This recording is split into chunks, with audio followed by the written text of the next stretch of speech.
Hello guys, welcome to our YouTube channel, and today we are going to learn how to unlock home screen layout on your device. So let's get started. So if you want to unlock home screen layout on your device, which means if your apps are not moving this way and you want to unlock that feature, then what you can do is just simply open up your settings.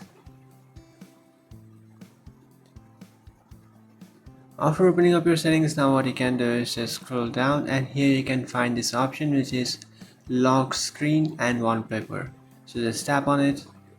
So after tapping on lock screen and wallpaper, here you can find home settings option.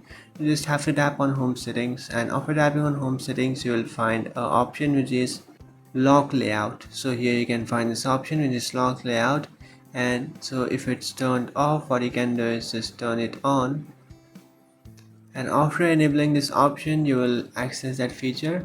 But it might be different in some other devices, it might be vice versa. You just have to turn it off, and after turning it off you might access that feature. So that's it guys, this is how to unlock home screen layout on your device. If you find this video helpful, don't forget to like and subscribe to our channel.